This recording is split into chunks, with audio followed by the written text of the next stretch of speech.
My name is Carmen Bellwether. I'm 37 years old. I politely asked my mother-in-law not to smoke in the room because our baby was sleeping there. My husband yelled, "Shut up. You stink worse than smoke," and poured boiling water on me. His mother just smirked. But 10 minutes later, I did something he never saw coming. Before we continue, please like this video, subscribe to the channel, and let me know in the comments where you're watching from. Thank you. And now, please enjoy the story. The smell of cigarette smoke. That's what started it all. That acrid, poisonous smell that would eventually cost me my marriage, my sense of safety, and nearly my life. But I'm getting ahead of myself. Let me take you back to the beginning. Back to when I still believed in the man I married. Back to when I thought love could conquer all. How naive I was. How stupid. How blind. I met Travis Bellwether 3 years before everything fell apart. I was 35, a marketing executive at a consulting firm in Chicago, riding high on a wave of professional success. I just closed a major account, a tech startup that wanted to rebrand, and I was at a networking event in River North, sipping champagne and feeling like I owned the world. That's when I saw him. Tall, commanding presence.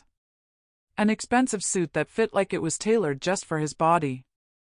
Confidence radiating off him like heat from the sun. Travis was 40 then, a corporate attorney at one of Chicago's most prestigious law firms, the kind of man who could walk into a room and immediately become its center. He approached me with this devastating smile, the kind that makes your stomach flip, and said something clever about my presentation earlier that day. I was flattered. No, I was more than flattered. I was hooked. Within weeks, we were inseparable. He wined and dined me at the finest restaurants in Chicago, Morton's, Gibson's, Alinea for my birthday. He sent flowers to my office. Not just any flowers, but arrangements that cost more than my weekly grocery budget. He made me feel like I was the only woman in the world. Like I was precious. Like I was chosen. Looking back now, I can see the red flags I ignored. The way he always had to be right in every argument. The way he'd get this tight look around his mouth when I disagreed with him about something trivial, like which movie to see or which route to take home. The way he talked about his mother like she was some kind of saint who had suffered through single motherhood to raise him. His father had died when Travis was 12, a heart attack, sudden and devastating. And Delia, his mother, had raised him alone. Worked 2 jobs. Sacrificed everything. At least, that's what Travis told me, constantly. Every time we had dinner. Every time we talked about family. It always came back to how much his mother had given up for him. I should have paid attention to that obsession. I should have seen it for what it was, a grown man who'd never cut the umbilical cord, who measured every woman against the impossible standard of a mother he'd put on a pedestal so high that no one could ever reach her. But I didn't see it. I was too busy falling in love. Too busy planning our future. Too busy being grateful that a man like Travis Bellwether wanted someone like me. We got married on a crisp October day in Lincoln Park. It was a beautiful wedding, elegant, tasteful, expensive. Delia was there, of course. Dressed in white. White to her son's wedding. I remember my sister Selena whispering to me, "Girl, is your mother-in-law wearing white to your wedding?" I laughed it off. Made excuses. "Oh, it's cream, not white. It's fine. She's traditional. Let it go." More red flags I ignored, because I was desperately trying to make everything perfect. The first year of marriage was good. Travis was attentive, successful, and we were building a life together in his beautiful condo in Lincoln Park, a 12th-floor unit with views of the lake that took my breath away every morning. I kept working. Kept climbing my career ladder. Kept being the independent woman I'd always been. But I wanted a baby. I wanted to start a family. Travis was hesitant at first. Said we should wait. Said we should enjoy being just the 2 of us. But I pushed. I admit it, I pushed. Because I was 36, then 37, and I could hear my biological clock ticking like a time bomb. When I finally got pregnant, Travis seemed happy. He really did. He rubbed my feet when they swelled. He went to the prenatal appointments. He picked out paint colors for the nursery. We chose soft yellow, because we wanted to be surprised about the gender. Everything seemed perfect. Everything seemed like it was falling into place. Then Zara arrived. My beautiful, perfect, terrifying little Zara. She came 5 weeks early, a premature birth that sent me into an emergency C-section at 3 in the morning. I'll never forget the fear I felt when they told me she was in distress, that we had to get her out now, that every second mattered. The surgery was brutal, painful in ways I hadn't expected. And then she was here. This tiny, fragile thing, just 4 pounds, 13 ounces, with lungs that weren't quite ready for the world. They kept her in the NICU for 2 weeks. 2 weeks of hell. Of watching my daughter in an incubator. Of pumping breast milk and storing it in little bottles. Of crying in hospital bathrooms because I felt like my body had failed her. Travis was there, but he was distant. Distracted. He kept taking calls from work. Kept checking his phone. Kept talking about depositions and client meetings, like our daughter wasn't fighting for every breath. When we finally brought Zara home, I was exhausted. Traumatized. Terrified. The pediatrician at Northwestern Memorial, Dr. Alicia Morgan, was very clear with us, very clear. Zara's lungs are sensitive, she said, looking directly at both of us. Premature babies often have respiratory issues. You need to keep her environment as clean as possible, no smoke, no strong chemicals, no perfumes. Her airways are delicate, and any irritant can cause serious problems. I took those instructions like they were gospel. I became obsessed with keeping our home clean, smoke-free, safe. I made Travis wash his hands the second he walked in the door.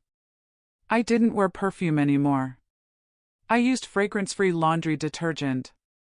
I did everything. Everything to protect my daughter.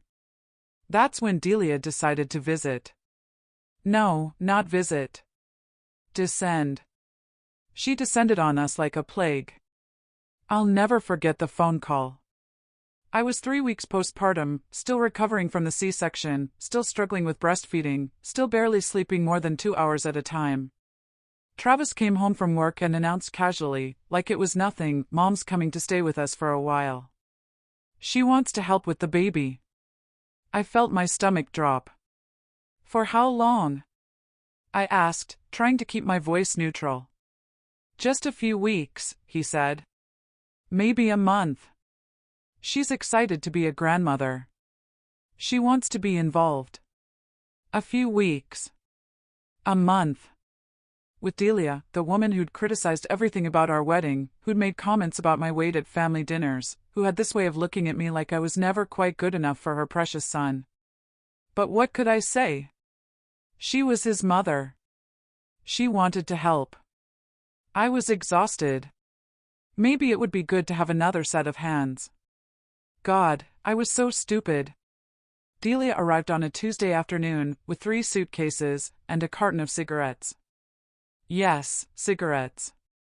I saw them when she was unpacking in the guest room, a whole carton of Virginia Slims stacked neatly in her luggage, like she was planning to chain-smoke her way through her entire visit. Delia, I said carefully, trying to be diplomatic, trying to be the good daughter-in-law, I just want to remind you that the doctor said we need to keep the environment smoke-free for Zara. Her lungs are really sensitive because she was premature. Delia looked at me with that expression, the one I'd come to know so well. A mixture of condescension and dismissal, like I was a child who didn't understand how the world worked. Oh, sweetheart, she said, her voice dripping with fake sweetness, I'm not going to smoke inside. I'll smoke on the balcony. It'll be fine. From day one, Delia took over. She rearranged our kitchen cabinets because, according to her, I had things all wrong. She criticized the way I burped Zara, said I was doing it too gently, that babies needed a firm pat.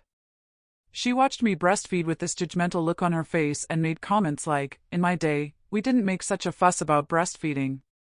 Formula worked just fine for Travis. Every single thing I did was wrong, according to Delia. The temperature of Zara's bath water? Wrong.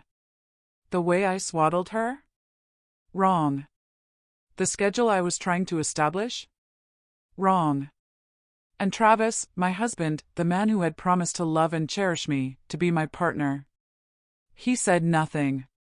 Absolutely nothing. Worse than nothing, actually. He defended her. Mom's just trying to help, he'd say when I tried to talk to him about it. She raised me by herself. She knows what she's doing. But Travis, I'd argue, I'm Zara's mother.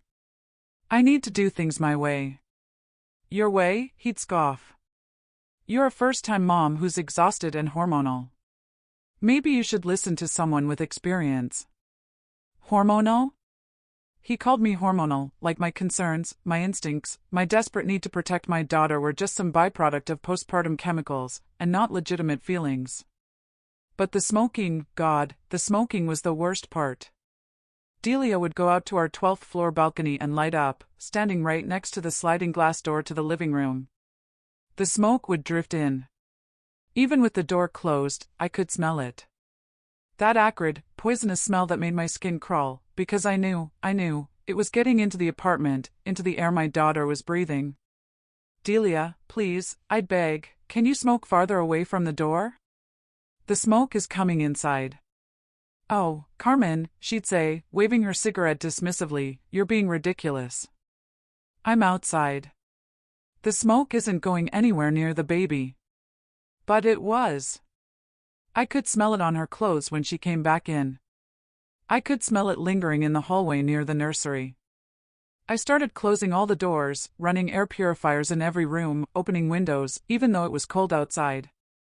Anything to keep that poison away from Zara.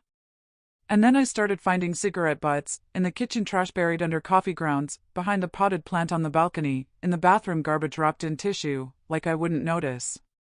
Delia was smoking more than just outside.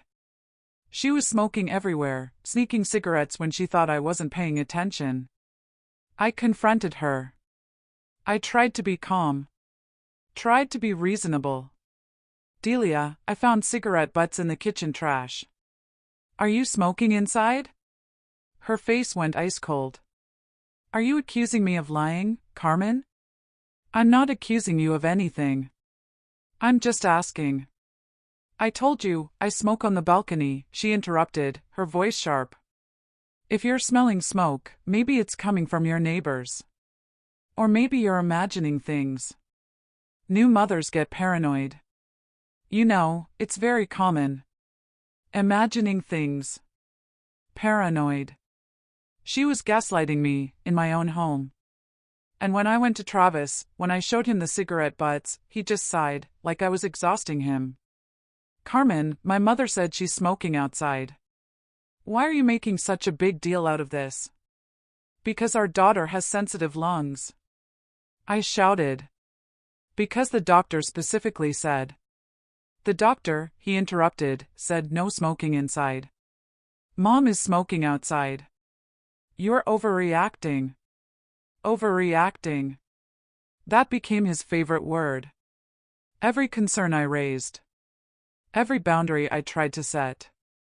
Every time I stood up for myself, or for Zara. I was overreacting. 2 weeks into Delia's visit, I discovered something that made my blood run cold. I went into the guest room to put away some laundry, and I smelled it immediately. Smoke. Strong, fresh cigarette smoke. I looked around and spotted it on the nightstand. A vape pen, small, sleek, electronic.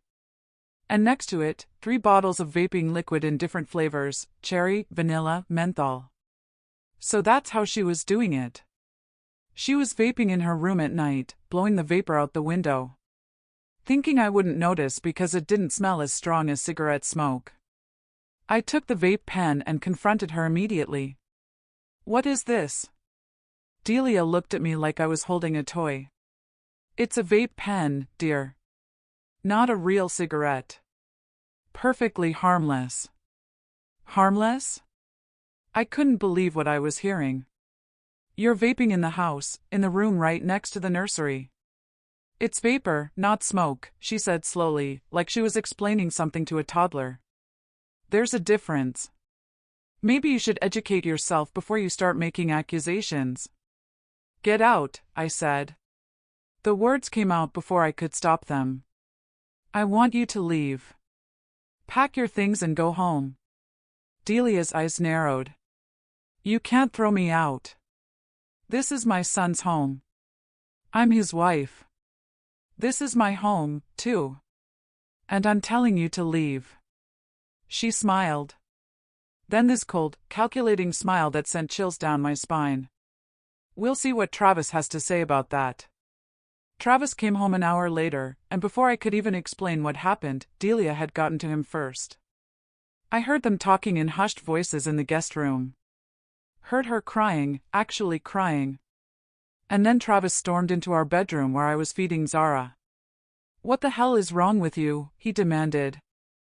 Excuse me? You told my mother to get out. You tried to throw her out of our home. Travis, she was vaping in the house, right next to Zara's room, after I specifically asked her not to. It's a vape pen, Carmen. It's not the same as smoking. It absolutely is. It's nicotine, vapor, chemicals, all the same toxic crap. My mother, he said, his voice getting louder, came here to help us. She took time off work, left her home because she wanted to support us during this difficult time. And instead of being grateful, you're harassing her about every little thing. Every little thing? I was shaking. This is about our daughter's health. No, he said coldly. This is about you being controlling and paranoid. My mother raised me just fine, and I turned out perfectly healthy. Maybe if you spent less time policing everyone and more time figuring out how to be a good mother yourself, we wouldn't be having these problems. Those words hit me like a physical blow. A good mother. He was questioning whether I was a good mother, because I was trying to protect our daughter from secondhand smoke. I should have left then. I should have packed my bags, taken Zara, and walked out. But I didn't. I was too tired. Too broken. Too convinced that somehow this was all my fault. That I was being unreasonable. That I needed to try harder to make this work. Delia stayed, and things got worse. She started being more careful, more sneaky. She'd go down to the parking garage in the middle of the night to smoke. She'd spray perfume to cover the smell. She'd pop breath mints constantly. But I could still tell. I could smell it on her clothes. See it in her yellowed fingers. Notice the way she'd get irritable if she went too long without a cigarette. And then Zara got sick. It was 2 a.m. when I heard her coughing. Not a normal baby cough, but this horrible, rasping, wheezing sound that made me shoot out of bed in pure terror. I ran to her nursery and found her struggling to breathe. Her tiny chest heaving with effort. Her lips starting to turn blue. Travis! I screamed. Travis, call 911. We rushed to Northwestern Memorial Hospital. Me in the back seat, holding Zara, trying to keep her calm while she gasped for air. Travis driving like a maniac through empty Chicago streets. I have never been more terrified in my entire life. Never. I thought my daughter was going to die in my arms. The ER doctors worked fast. They got her on oxygen, did x-rays, ran tests. And then Dr. Alicia Morgan, Zara's pediatrician, came in at 4 a.m. Called in by the ER staff because Zara was her patient. Mr. and Mrs. Bellwether, she said, her voice grave. Zara is experiencing acute respiratory distress. Her airways are severely inflamed, and she's having trouble getting enough oxygen. What caused it? My name is Carmen Bellwether. I'm 37 years old. I politely asked my mother-in-law not to smoke in the room because our baby was sleeping there. My husband yelled, "Shut up. You stink worse than smoke," and poured boiling water on me. His mother just smirked. But 10 minutes later, I did something he never saw coming. Before we continue, please like this video, subscribe to the channel, and let me know in the comments where you're watching from. Thank you. And now, please enjoy the story. The smell of cigarette smoke. That's what started it all. That acrid, poisonous smell that would eventually cost me my marriage, my sense of safety, and nearly my life. But I'm getting ahead of myself. Let me take you back to the beginning. Back to when I still believed in the man I married. Back to when I thought love could conquer all.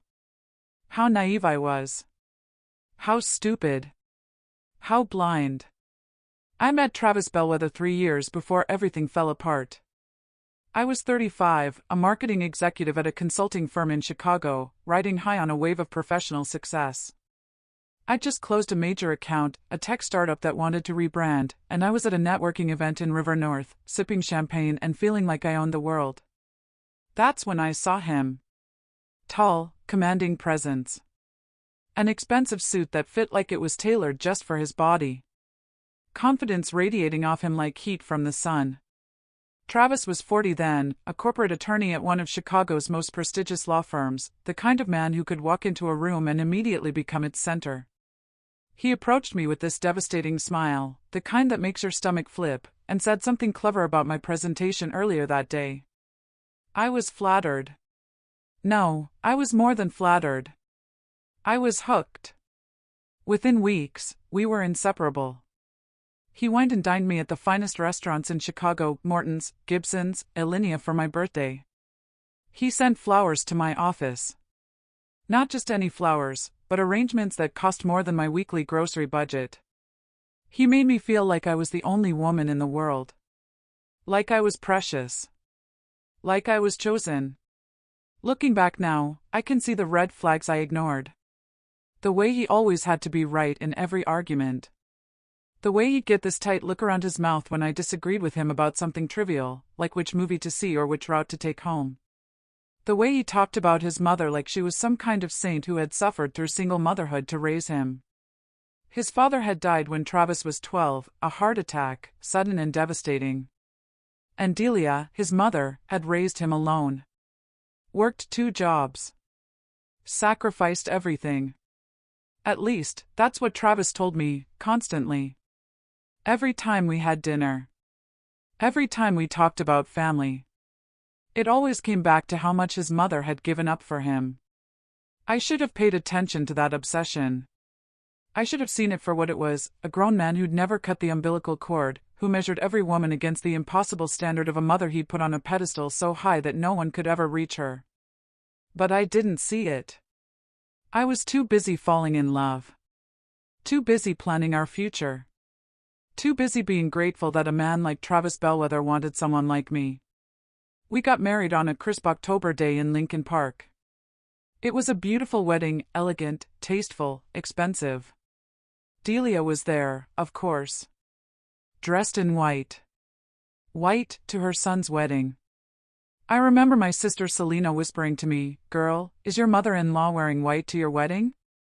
I laughed it off. Made excuses. Oh, it's cream, not white. It's fine. She's traditional. Let it go.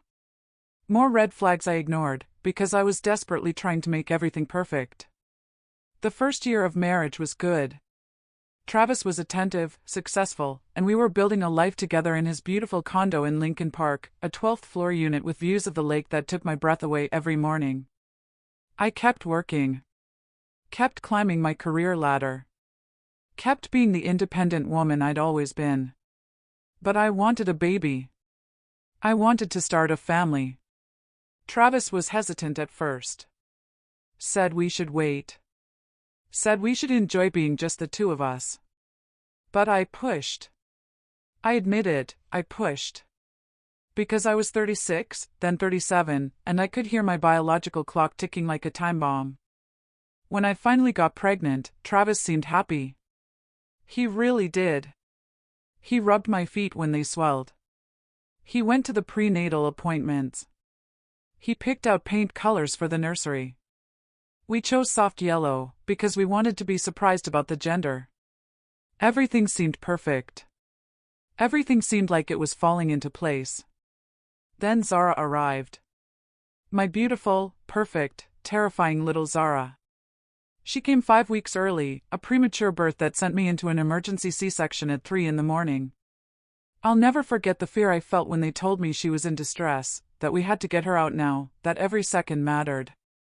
The surgery was brutal, painful in ways I hadn't expected. And then she was here. This tiny, fragile thing, just 4 pounds, 13 ounces, with lungs that weren't quite ready for the world. They kept her in the NICU for 2 weeks. 2 weeks of hell. Of watching my daughter in an incubator. Of pumping breast milk and storing it in little bottles. Of crying in hospital bathrooms because I felt like my body had failed her. Travis was there, but he was distant. Distracted. He kept taking calls from work. Kept checking his phone. Kept talking about depositions and client meetings, like our daughter wasn't fighting for every breath. When we finally brought Zara home, I was exhausted. Traumatized. Terrified. The pediatrician at Northwestern Memorial, Dr. Alicia Morgan, was very clear with us, very clear. Zara's lungs are sensitive, she said, looking directly at both of us. Premature babies often have respiratory issues.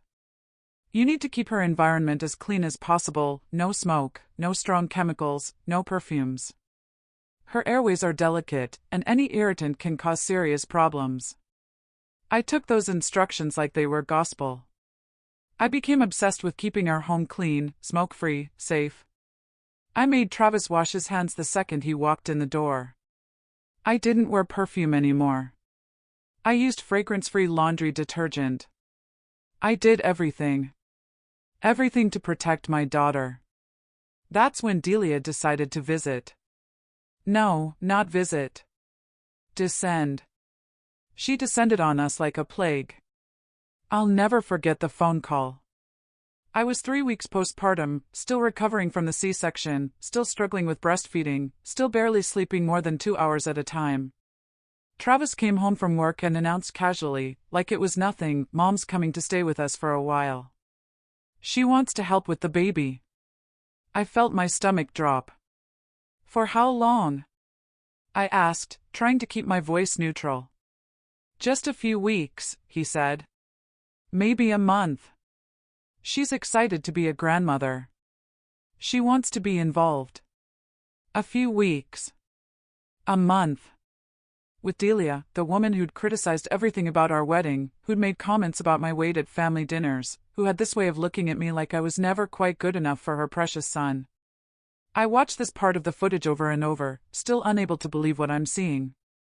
Delia calls Travis at work. She's crying, actually crying, her voice shaking with emotion. Travis, honey, she sobs. I don't know what to do. Carmen is getting worse today. She screamed at me, called me a worthless old hag right in front of the baby. I'm scared of her, son. I think she might be having some kind of breakdown. A lie. A complete, outright lie. I had been at the doctor's office when this call took place. I hadn't even been home. But Travis doesn't know that. Should I leave? Delia asks. I don't want to abandon you, but I'm frightened. She's so angry all the time. I can hear Travis's voice, tiny through the phone speaker. No, Mom. Don't leave. I'll talk to her. I'll handle it. Handle me. Like I'm the problem. Like I'm the one who needs to be managed. I saved all the footage. Backed it up to 3 different cloud services. Sent copies to my sister Selena. Sent copies to my email. I documented everything, every lie, every violation, every moment of psychological warfare. And then I contacted a lawyer.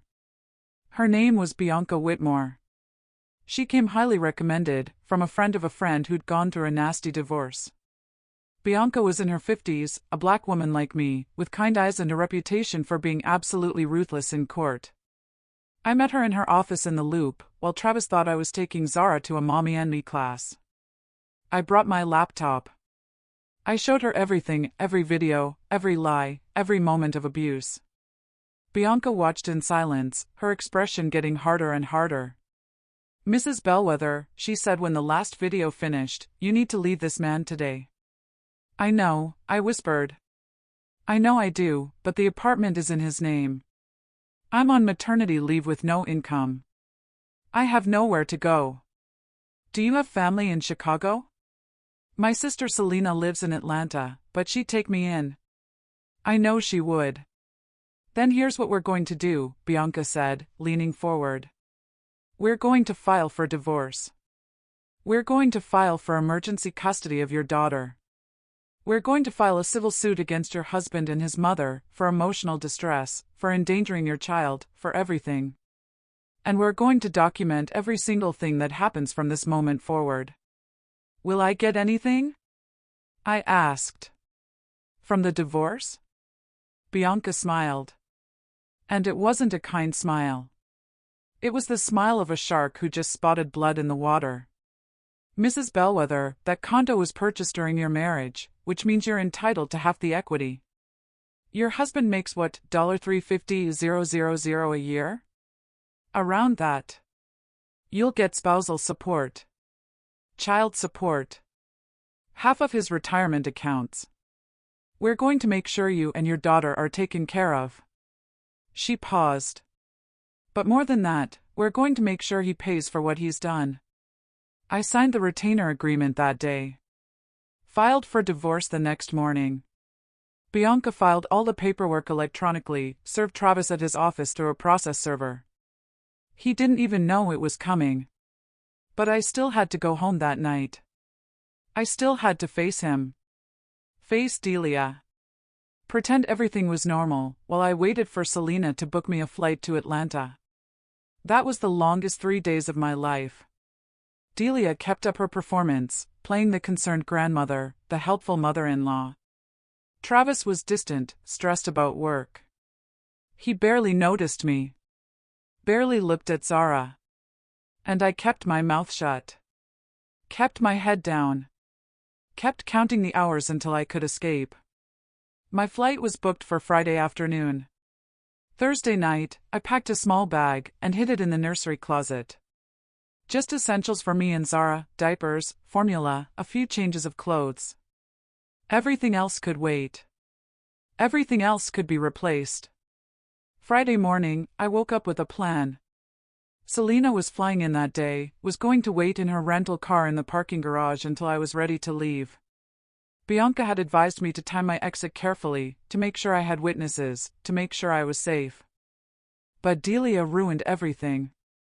I should have known she would. I should have been more careful. But I was so close to freedom, so close to getting out, that I got sloppy. It was 10 in the morning. Travis was working from home, holed up in his office on a conference call. I was in the nursery with Zara, changing her diaper, singing to her softly, promising her that everything was going to be okay, that we were going to be safe soon. And then I smelled it. That smell. That horrible, acrid smell I'd come to hate. Cigarette smoke. I froze. No. Not now. Not today. Not when we were so close to leaving. I picked up Zara and walked quietly down the hallway.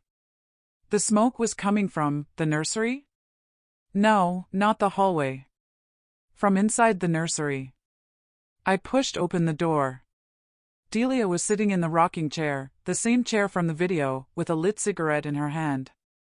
She was scrolling through her phone with her other hand, ashing into that same coffee mug, smoking right next to the crib where Zara would be sleeping in an hour for her nap. She looked up when I came in, and she didn't even have the decency to look guilty. "Oh, Carmen," she said casually, "I thought you were downstairs." "Get out," I said quietly, holding Zara close to my chest. "Excuse me?" Asterisk, get out of this room. Right now. Asterisk. Delia took another drag from her cigarette, deliberately slow, and blew the smoke toward the window. I was just taking a little break. Relax. Relax? I could feel my voice getting louder. Could feel all the anger I'd been swallowing for months rising up in my throat like vomit. You're smoking in my daughter's nursery, next to her crib, after she was hospitalized because of your smoking. Oh, don't be so dramatic, Delia said, standing up. The window's open. It's fine. It's not fine. Nothing about this is fine. I want you out of this room, out of this apartment, out of our lives. Today. Right now. Delia's face changed. The mask of the sweet grandmother fell away, and what was underneath was cold, calculating, mean. This isn't your apartment, sweetheart, she said. This is my son's apartment. I'm his guest, and if anyone's leaving, it's you. We stared at each other. The cigarette burned between her fingers. Zara started to fuss, picking up on my tension. Get out, I said again. Delia smiled. Then she dropped her cigarette into the coffee mug, walked past me, and called out. Travis. Your wife is having another episode. I followed her into the living room, my heart pounding. Travis emerged from his office, already annoyed, already blaming me before he even knew what happened. What now? He said. Your mother was smoking in the nursery, right next to Zara's crib. I was not. Delia said immediately. I was sitting in the guest room. She's making things up again. I saw you, I said. I walked in, and you were sitting there with a cigarette. Travis, Delia turned to her son, tears already in her eyes. I don't know what's wrong with her. She's been paranoid and aggressive for weeks. I'm worried about her mental state. And then I did something I'd been trying not to do. Something I knew would escalate everything. But I was done. So done with the lies. With the manipulation. With being gaslit in my own home. I pulled up my phone, opened the app connected to my nanny cams, and I played the footage from 30 seconds ago. There, on my phone screen, was Delia sitting in the nursery rocking chair, smoking a cigarette. Clear as day. Undeniable. Is that still making things up? I asked, holding the phone toward Travis. He stared at the screen. His face went through a series of expressions. Shock. Confusion. Realization. And then, to my horror, anger. You're recording us? He said quietly. What? You put cameras in our home? You're spying on us? I put cameras in our home to protect our daughter, from her. From what? He exploded. From my mother? You installed surveillance equipment to spy on my mother? To protect Zara? I shouted back. Because your mother has been lying to us. She's been smoking in the nursery, drugging my coffee, destroying my things, and lying about all of it. You're insane, Travis said. You're actually insane. I have it all on video, I said. Weeks of footage, her smoking around the baby, her cutting up my clothes, her poisoning my coffee, her calling you to lie about me. All of it. Travis's face was red now. He was breathing hard. You violated our privacy. You violated my mother's privacy. This is illegal. No, I said. It's not. Illinois is a one-party consent state. I'm allowed to record in my own home. I'd researched this. I'd made sure. But Travis didn't care about the law. He cared that I'd exposed his mother, that I'd proven she was a liar. I want you out, he said. The words hit me like a slap. What? You heard me, he said, stepping closer. I want you out of this apartment. If she's not leaving, then you are. This is my home too. I said. And I'm Zara's mother. You can't just. I can do whatever I want, he interrupted. My name is on the deed. My name is on the mortgage. This is my home, and I'm telling you to leave. Fine, I said, feeling something click into place. I'm leaving, but I'm taking Zara with me. The hell you are. Travis said. She's my daughter. She's our daughter. And I'm not letting you take her anywhere. We were standing in the living room, facing each other like opponents in a boxing ring. Delia stood to the side, arms crossed, watching with that same smirk I'd seen so many times before. Travis, I said, trying one last time to reach him. Asterisk, please, look at what your mother has done. Look at the videos. She endangered our daughter. She's been lying to you. Why can't you see that? Asterisk. All I see, he said coldly, is a woman who's so paranoid and controlling that she installed spy cameras in our home. A woman who's been attacking my mother since the day she arrived. A woman who's clearly unstable. Unstable? He called me unstable. I'm done trying to make you choose between us, I said.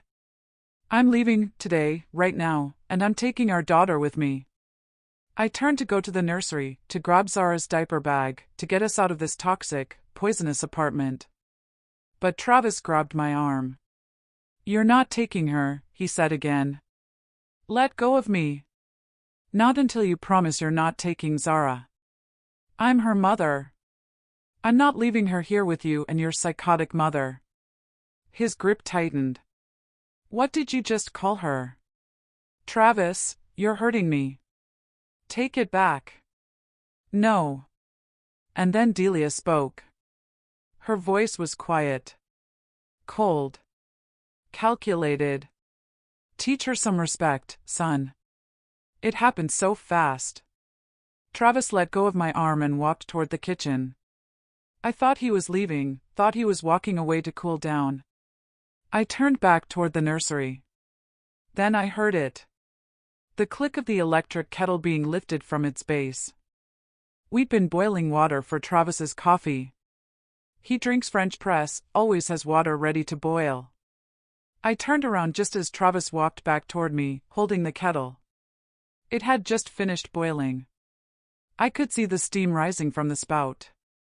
Travis, I said, confused. What are you doing? He didn't answer. His face was blank, empty, like he'd left his body and something else had taken over. Travis, put that down. He took another step closer. And then Delia smiled. That's what I remember most clearly. Not Travis's face, but Delia's smile. Satisfied. Triumphant. Like this was exactly what she'd wanted all along. Shut up, Travis said quietly. You stink worse than smoke.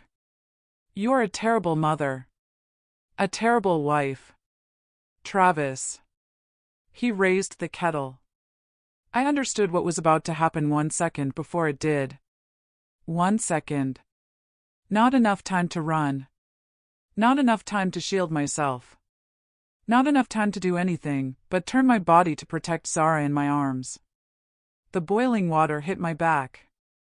The pain was unlike anything I'd ever experienced. Immediate. Searing. All-consuming. I screamed, actually screamed, a sound I didn't know I could make. Primal. Raw. Full of agony. I fell to my knees, still holding Zara, trying to protect her even as my skin blistered and burned.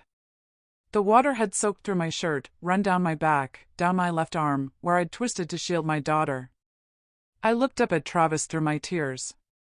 He was standing there, kettle still in his hand, his face a mask of horror. Like he couldn't believe what he'd just done. Like he'd just woken up from a trance and found himself holding a weapon. Oh God, he whispered. Carmen. I didn't mean. I looked past him, at Delia. She wasn't smiling anymore. But there was something else in her eyes. Something like satisfaction. Like she'd won. And then she said it. For words I will never ever forget. Stop being so dramatic. That's when I heard it. The sound of footsteps running up the stairs. The door bursting open. And my sister Selena's voice, loud and commanding. Chicago police. Nobody move.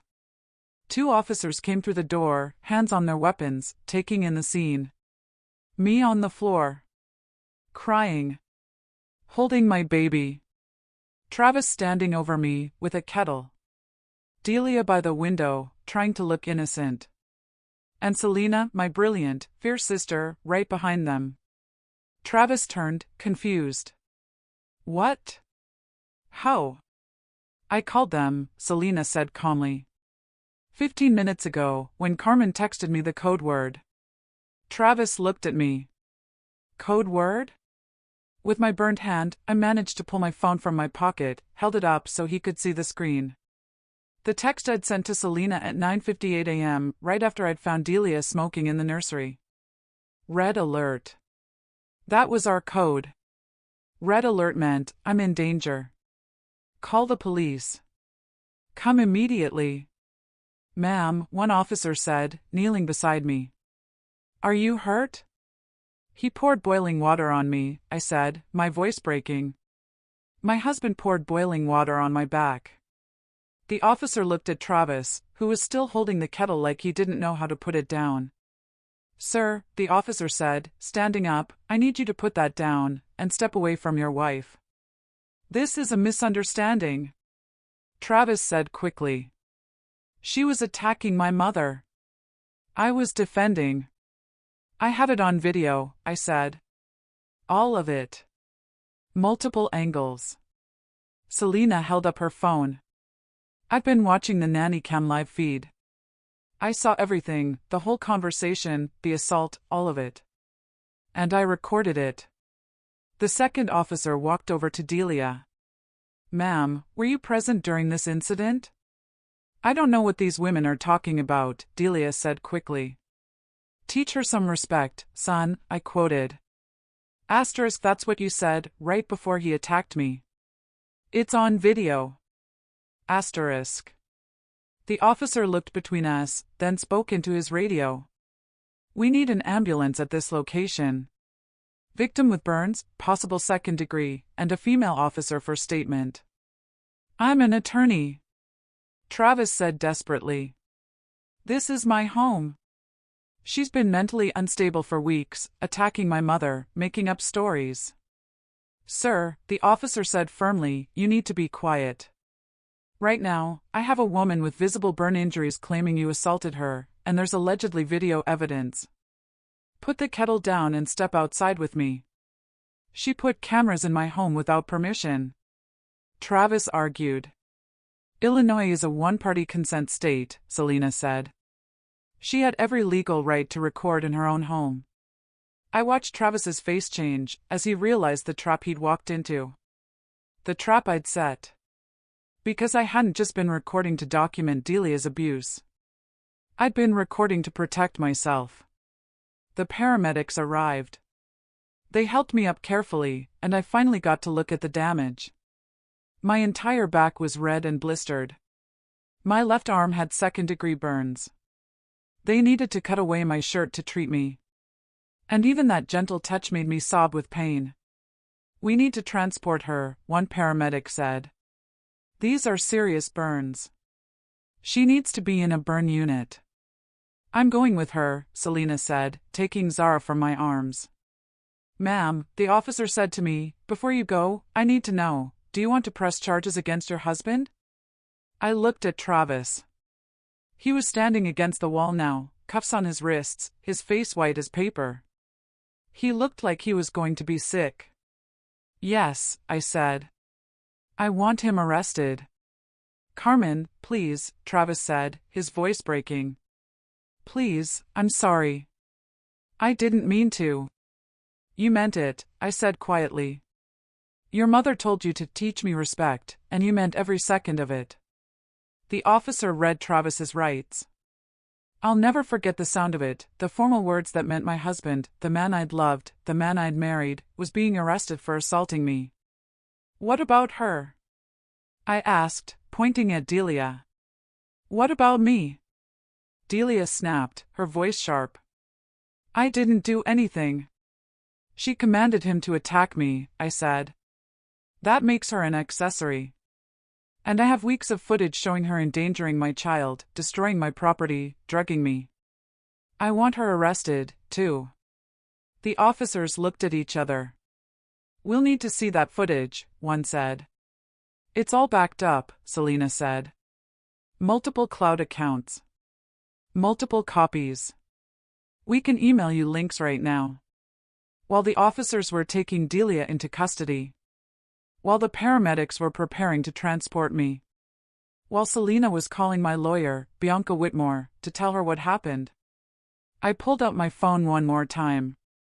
I opened my email, selected the message I'd drafted 3 days ago, the one I'd been too scared to send. To travis.bellawfirm.com. From carmen.bellwether@gmail.com. Subject, divorce papers. Travis. By the time you read this, I will have filed for divorce. The papers should be waiting for you at your office. I've attached video evidence of your mother's abuse, her lies, her attempts to destroy me. I've attached medical records showing Zara was hospitalized because of her smoking. I've attached everything I need to prove in court that you chose your mother over our daughter's safety, over our marriage, over basic human decency. I'm taking Zara with me. My lawyer will contact you regarding custody, child support, and asset division. Don't try to contact me. Don't try to see Zara. You lost that right when you poured boiling water on me while your mother smiled. I hope you're happy with your choice. I hope your mother was worth losing everything. Carmen. I hit send and let the paramedics take me away. The next few hours were a blur of pain and medication. They admitted me to the burn unit at Northwestern Memorial, the same hospital where Zara had been treated for smoke exposure. The irony wasn't lost on me. Second-degree burns covering 15% of my body. That was the diagnosis. My entire back. My left arm. Parts of my left side where the water had run down. They had to debride the wounds, medical speak for scraping away dead skin. They gave me morphine for the pain, but it still felt like I was on fire. Selena stayed with me. She held Zara, fed her bottles, changed her diapers in the hospital room. She called our family in Atlanta, told them what happened. Within hours, my phone was blowing up, messages of support, offers to fly to Chicago, promises to help in any way they could. Bianca Whitmore came to the hospital that evening. She sat beside my bed, looked at my bandaged arm and back, and her face was grim. "We're going to destroy him," she said simply. "Both of them." "What are the charges?" I asked, my voice thick from painkillers. "Travis is being charged with aggravated domestic battery, a Class 2 felony in Illinois. Boiling water is considered a deadly weapon. He's looking at 3 to 7 years in prison." "And Delia?" "Solicitation to commit aggravated battery, plus multiple counts of child endangerment.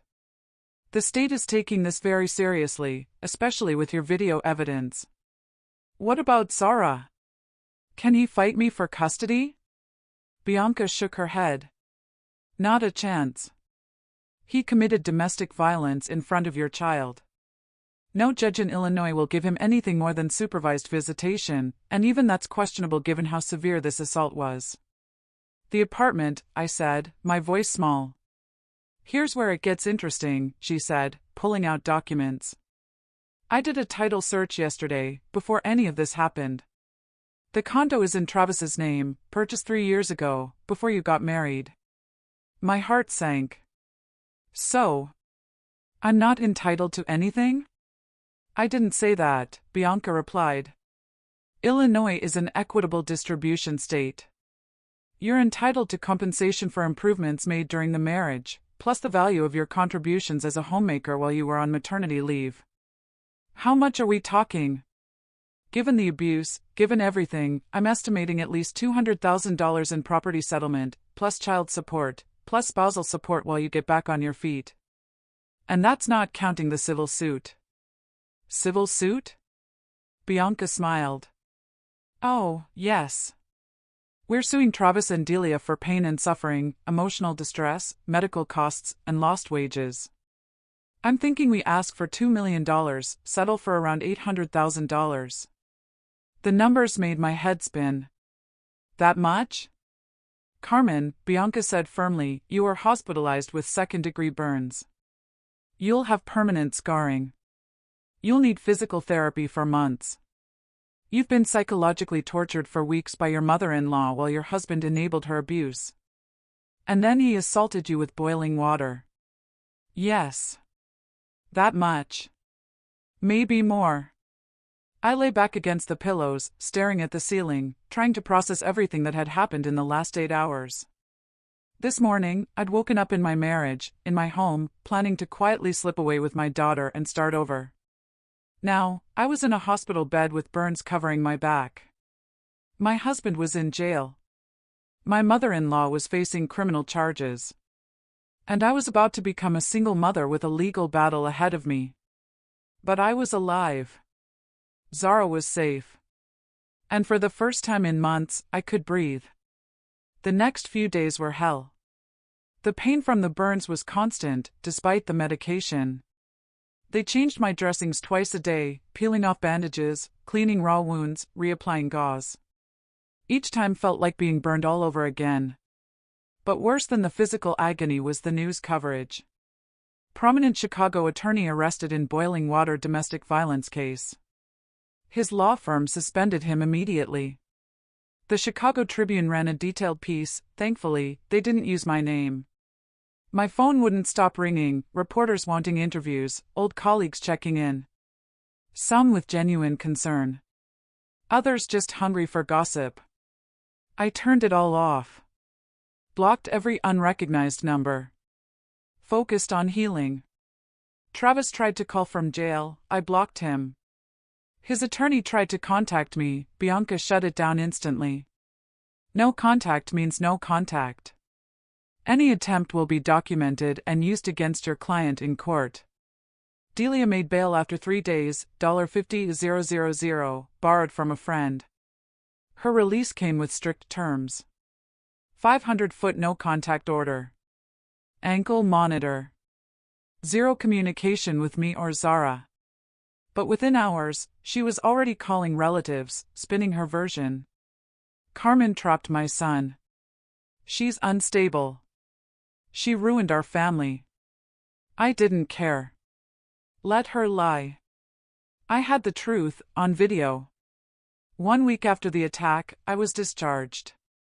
Selena had booked us a hotel suite in Chicago, with a kitchen, quiet, safe. I couldn't go back to that apartment, ever. Just the thought of stepping into that space, where Travis had poured boiling water on me, made me physically ill. Bianca filed an emergency order of protection, 500-foot buffer. A petition for full custody with supervised visitation only. A civil lawsuit against both Travis and Delia. A subpoena for all nanny cam footage.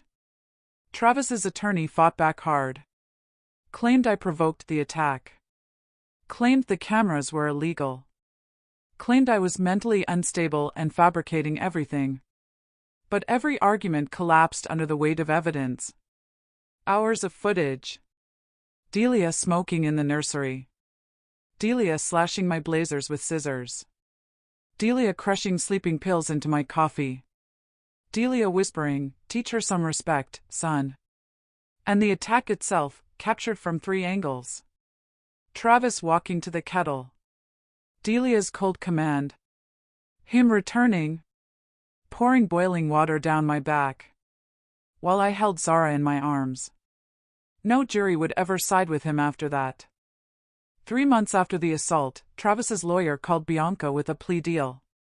He'd plead guilty to aggravated domestic battery in exchange for 4 years in prison. 5 years probation. Mandatory anger management and DV counseling. Permanent restraining order. Full agreement to our custody and asset terms. Should I take it? I asked Bianca. It's up to you, she said. A trial could get him more time, but it's unpredictable. Exhausting. A plea deal means certainty. It means this ends now. I thought about it for days. Part of me wanted him publicly humiliated in open court. Wanted the maximum sentence. Wanted the world to see what he'd done. But another part, the part still healing from burns and betrayal, just wanted peace. Wanted to focus on Zara. Wanted to stop living in the past. Tell him I'll accept, I said, on one condition. What's that? He has to allocute. Stand in court and describe, in his own words, exactly what he did. Bianca smiled. I'll make sure it's in the agreement. The plea hearing was set for a Tuesday morning in Cook County Criminal Court. I wasn't required to attend, but I needed to be there. Selena came with me. We sat in the back as Travis stood before the judge in an orange jumpsuit, thinner, older, hollow-eyed. The judge asked him to describe his crime. Travis cleared his throat. His voice was barely audible. On the morning of November 15th, I argued with my wife, Carmen Bellwether, in our home. I became angry. I picked up an electric kettle filled with boiling water and poured it on her back and arm, causing severe burns that required hospitalization. Why did you do this? The judge asked. Travis was silent for a long moment. Then, because I chose my mother over my wife and daughter.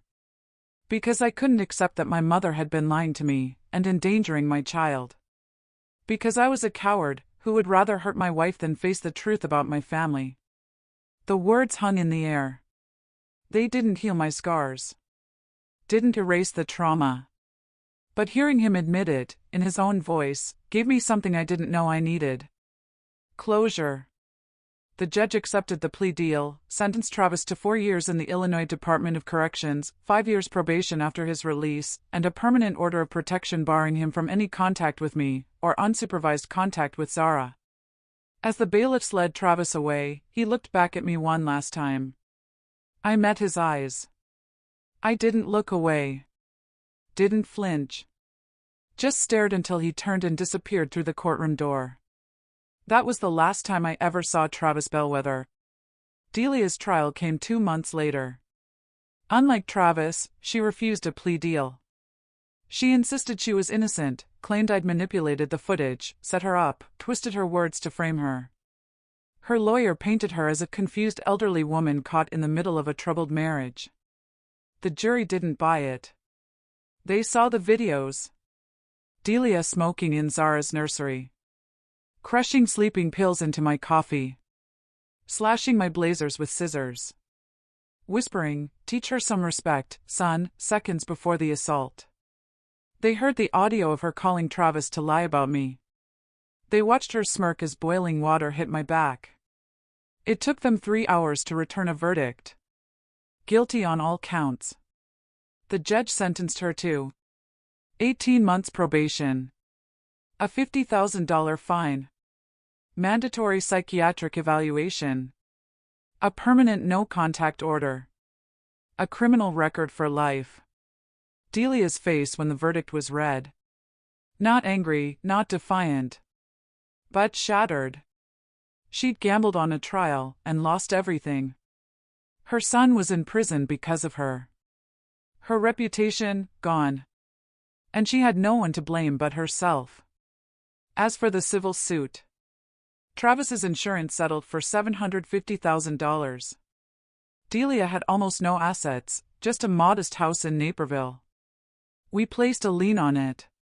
Between the fines, legal fees, and civil judgment, she was financially ruined. I didn't feel joy. But I didn't feel guilt either. They made their choices. Now they lived with the consequences. The settlement, combined with child support and my share of the condo equity, meant I could truly start over. Not just survive, but build. I moved to Atlanta to be near Selena. Bought a small townhouse in a quiet neighborhood with good schools. Started trauma therapy. Began physical therapy for the scarring on my back and left arm. Slowly, carefully, I rebuilt myself. Zara thrived. She was too young to remember any of it. And for that, I'm grateful every single day. She grew into a joyful, healthy toddler. With no memory of smoke, lies, or violence. Only love. Safety. Peace. I launched my own marketing consultancy, working from home so I could be with Zara. Built it one client at a time. Within a year, I had 8 employees and an office in a sleek building in River North. I specialized in crisis management, a detail people found ironic. But I understood crisis. I knew how to survive it, navigate it, and emerge stronger. I also began speaking publicly about domestic violence. At first, anonymously, at shelters, support groups, community centers. Then I went public. Did an interview with a local news station. Showed my scars. Told my story. Advocated for stronger protections for survivors. The interview went viral. Picked up by CNN, Good Morning America, The View. My story resonated with millions, especially women abused by partners while their in-laws enabled the harm. I wrote a book proposal. Burned but Not Broken, A Mother's Fight for Justice. Landed a 6-figure advance from a major publisher. Used the platform to push for nanny cams in high-risk homes. Stricter enforcement of protective orders. Harsher penalties for domestic violence. My burns healed, but the scars remained. Thick, raised tissue across my back and left arm. Some might see them as disfigurement. I see them as badges of survival. Proof I endured the worst and walked out alive. Thick, raised tissue on my back and left arm. Some people might see them as disfigurement. I see them as survivors' badges, proof that I endured the worst thing I could imagine, and came out the other side. 2 years after the attack, I met Devin Carter at a community event where I was speaking about fire safety and domestic violence prevention. The irony wasn't lost on either of us. A burn survivor and a fire captain with the Chicago Fire Department. He approached me after my talk. Said my words moved him. We talked for hours. He told me about his divorce, his 6-year-old son Isaiah, his own journey through co-parenting and healing. Devin was everything Travis wasn't. Patient. Kind. Respectful of boundaries. He understood trauma, not from theory, but from years on the front lines. He never pushed. Never demanded. Just offered steady, quiet support. Our relationship grew slowly, carefully. I was terrified, of trusting, of letting anyone near Zara again. But Devin proved himself. In small ways and large. Showing up when he said he would. Listening without judgment. Holding my hand gently over my scars. Isaiah and Zara became inseparable. Giggling, playing, bickering over crayons like real siblings. A year after we met, Devin asked me to move in. I said yes. It's been 6 months now.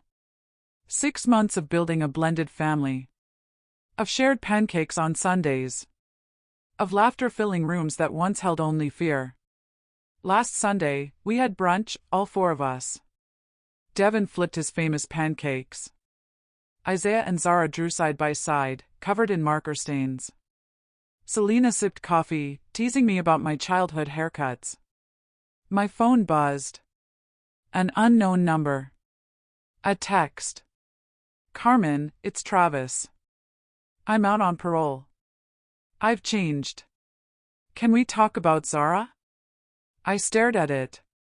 2 years ago, this would have sent me into a panic. Made me doubt myself. But I'm not that woman anymore. I deleted the message. Blocked the number.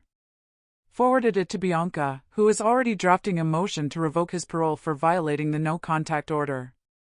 You okay? Devin asked, hand warm on my shoulder. Yeah, I said. And I meant it.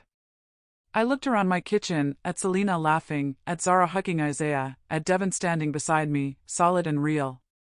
This was my life now. Not perfect. But mine. Not easy. But safe. Not scarless.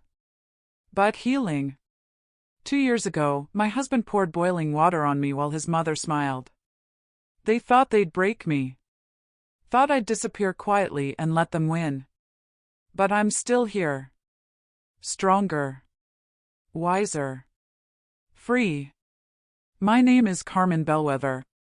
I'm 40 years old now, and this is my story.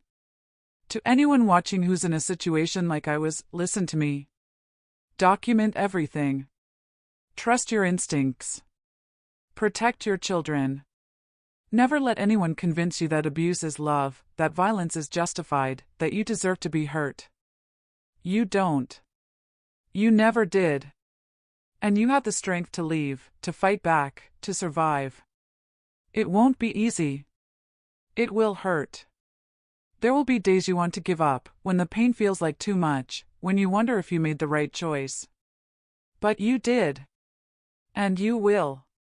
Because you deserve better. Your children deserve better. And that better life is waiting for you, on the other side of the fear. Thank you for listening to my story. If it helped you or someone you know, please share this video, subscribe for more survivor stories, and comment below with where you're watching from. Remember, you are not alone. You are stronger than you know. And you will survive. This is Carmen Bellwether signing off. Stay strong.